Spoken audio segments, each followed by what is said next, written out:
Hello again, everyone, and welcome back to Reddit Aliens. I am John, and as always, thank you so much for being here. Good topic, dark one. Let's do it. What's the most horrific way you've heard of someone dying? Please remember to like, share, and subscribe. I spent a career as a fireman in a big city.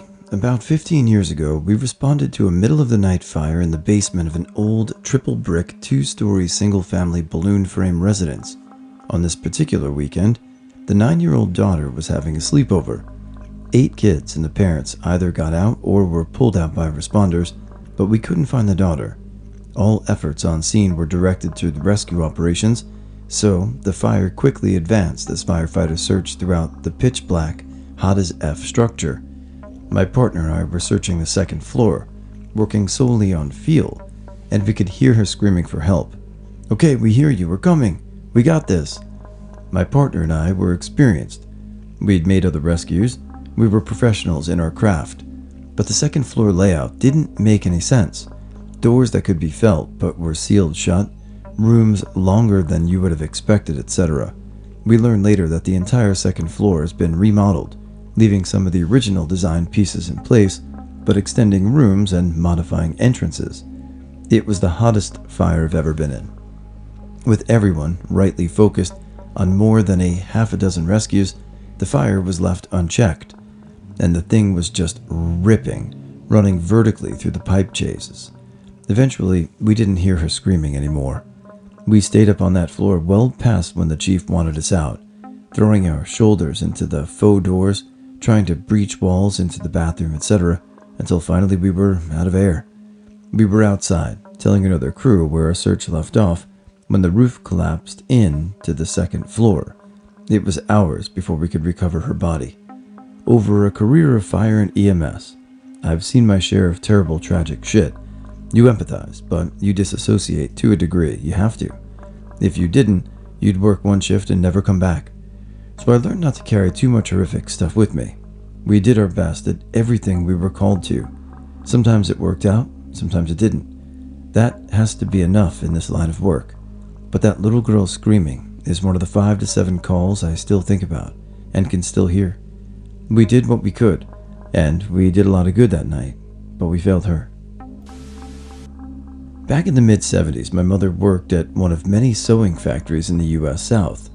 They had gone on break around 10 a.m. and noticed the lineman up there working on the pole.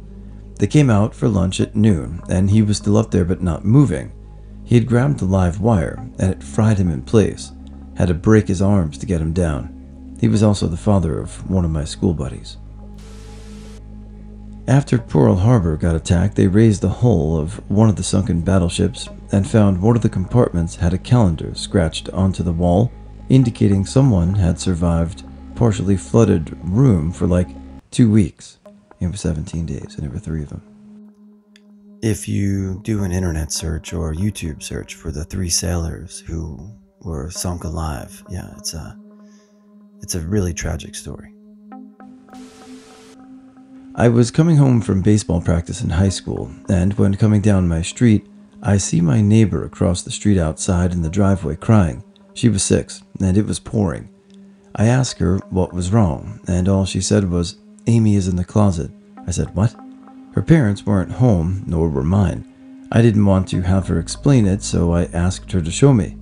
We go in her room, and she's hanging in the closet with a noose around her neck, blood everywhere from slitting her throat and wrists. I picked her sister up as she was sobbing and held her and called 911. I went to feel her pulse to make sure she didn't have one. I was 16. I had no idea what to do. We sat outside on the porch until the police came. I couldn't get a hold of their parents as I didn't have their phone numbers, and the youngest daughter didn't know. The mom and dad came home, and it was just awful. The scream the mom made will always haunt me, and obviously that whole scene will haunt me. It isn't as horrific as these stories are, but to me, this was just as bad. I had a friend who was engaged to an underwater electrician or welder. I mean, this man would go down so far it was completely black.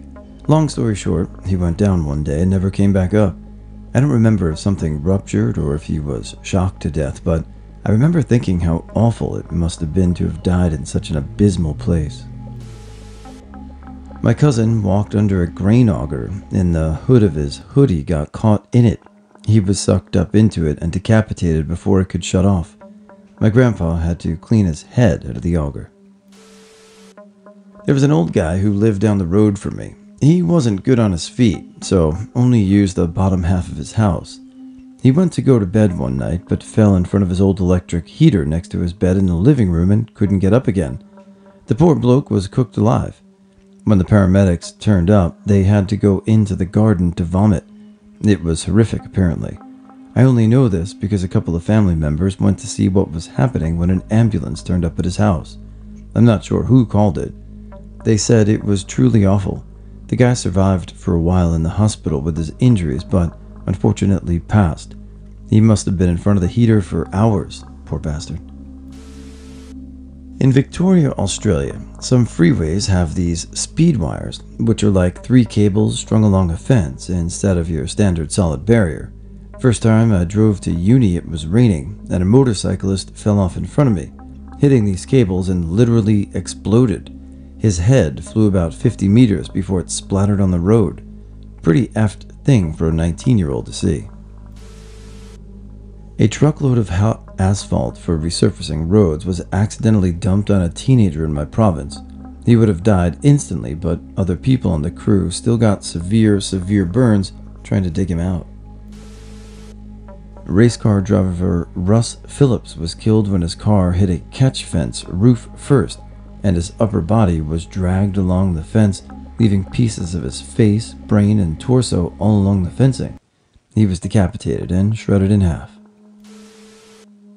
People being walled up inside of a brick column or wall. The punishment is called immurement.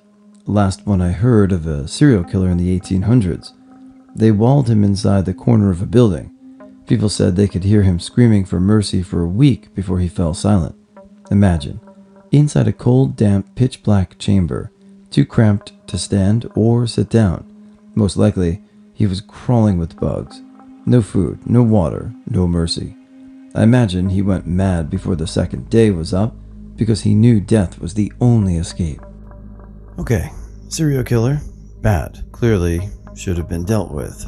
But does the punishment ultimately fit the crime? Does that make the people punishing just as bad or worse? Or do they deserve a quick death or rehabilitation?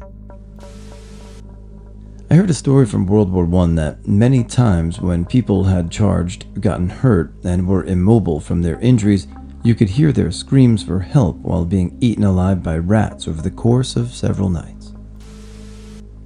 A guy I knew of flew himself and his family to Florida from the Midwest for a Christmas Disney trip in his personal plane. He was flying in some lower-seated clouds when his engine died. He tried a couple of things to restart his engine, but couldn't get it to come back.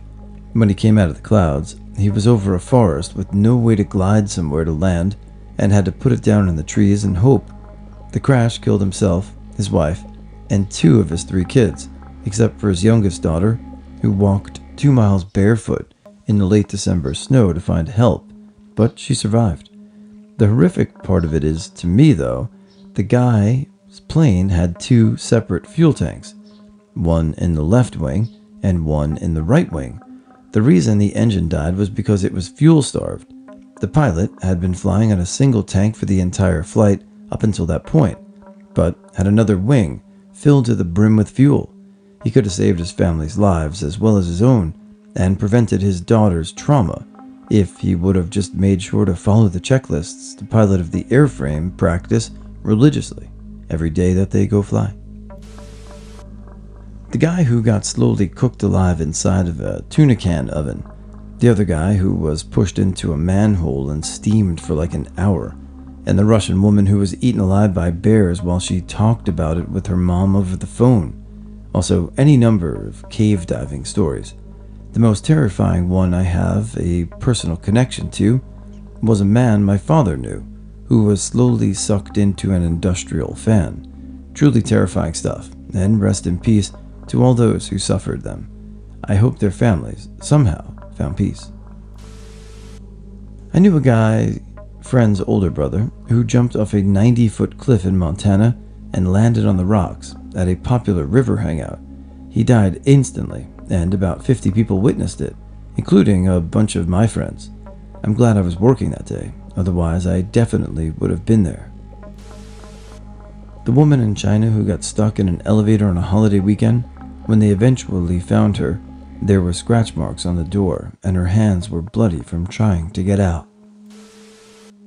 My parents. My dad had a heart event and fell into a cistern watering the farm animals and drowned. My mom went looking for him, and from what investigators told us, she tried to pull him out, fell, and bumped her head and drowned as well. They were 78 and 76. This happened in March. I'm absolutely a broken person right now. I'm terribly sorry for that loss. Both parents at the same time, just tragic. Sorry. Kid I went to high school with went out in the forest just to wander on his own. Being a kid at heart, he decided to climb some trees just for fun. Either a branch broke or he just slipped and fell far enough to break his back. That didn't kill him though. It was winter and started to snow. He laid there, unable to move as he got slowly buried in the snow. By the time they found him, he had frozen to death. That shit still eats at my brain sometime. Still, to this day, he was such a nice guy. When I was a kid, I pulled up behind the scenes of an accident where a car had swerved off the road and ran into a tree. The car was on fire and all 3 passengers were burning, not sure if dead on impact or just unconscious, but I saw arms hanging out of the window. The fire department wasn't on scene, but the cops were. I used to drive by that tree for 10 plus years and have horrible flashbacks every time. I wrote about it in an English paper during college and my teacher was like, "I think you have PTSD and need to talk to someone." I'd never considered myself that type because in a small town and my parents were pretty anti-therapy growing up, so you never really talked about shit that changed you. They just cut that tree down last year. The burn scar on the bark never healed. One thing they don't show in most places when they show 9/11 footage is people jumping. They don't show it because some people recognize jumpers on live television. Imagine how horrible things must have been to make a decision between dying instantly in about 10 seconds and possibly taking people out on the ground, that's how the fire chaplain died, and painfully in say 10 minutes.